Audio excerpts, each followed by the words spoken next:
यहाँ मरकुस का हम 7 अध्याय से देखते हैं, जहाँ प्रभु यीशु मसीह लोगों से, यहूदियों से वार्तालाप करते हुए दिखाई देते। यहाँ पर लिखा है, तब फरीसी और कुछ शास्त्री जो यरूशलेम से आए थे उसके पास इकट्ठा हुए और उन्होंने उसके कुछ चेलों को अशुद्ध अर्थात बिना धोए हाथों से रोटी खाते देखा, क्योंकि फरीसी और सब यहूदी पूर्वजों की परंपरा पर चलते हैं और जब तक भली भांति हाथ नहीं धो लेते तब नहीं खाते, और बाजार से आकर जब तक स्नान नहीं कर लेते तब तक नहीं खाते।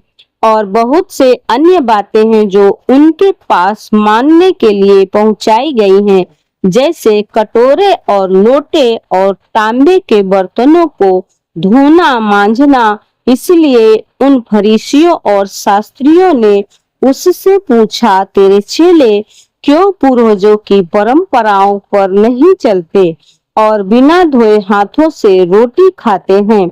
उसने उनसे कहा, यशायाह ने तुम कपटियों के विषय में बहुत ठीक भविष्यवाणी की, जैसे लिखा है, ये लोग होठों से तो मेरा आदर करते हैं पर उनका मन मुझसे दूर रहता है।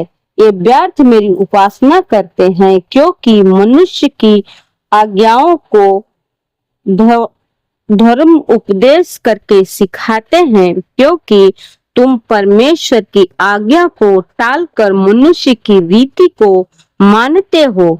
उसने उनसे कहा, तुम अपनी परंपराओं को मानने के लिए परमेश्वर की आज्ञा कैसी अच्छी तरह टाल देते हो, क्योंकि मूसा ने कहा है, अपने पिता और अपनी माता का आदर कर, और जो कोई पिता व माता को बुरा कहे वह अवश्य मार डाला जाए। परंतु तुम कहते हो कि यदि कोई अपने पिता व माता से कहे, जो कुछ तुझे मुझसे लाभ पहुंच सकता था वह कुर्बान अर्थात संकल्प हो चुका है, तो तुम उसको उसके पिता व उसकी माता की कुछ सेवा करने नहीं देते। इस प्रकार तुम अपनी परंपराओं से, जिन्हें तुमने ठहराया है, परमेश्वर का वचन टाल देते हो और ऐसे ऐसे बहुत से काम करते हो, मनुष्य को अशुद्ध करने वाली बातें। तब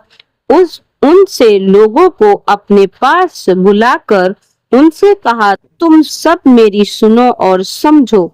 ऐसी कोई वस्तु नहीं जो मनुष्य में बाहर से समाकर उसे अशुद्ध करे, परंतु जो वस्तुएं मनुष्य के भीतर से निकलती हैं वे ही उसे अशुद्ध करती हैं।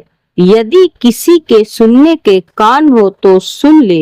यहाँ प्रभु यीशु मसीह यहूदियों के साथ वार्तालाप करते हुए अपने चेलों को समझाते हैं और अपने कार्य को बताते हैं। प्रभु इन वचनों को आशीष करे। आमीन।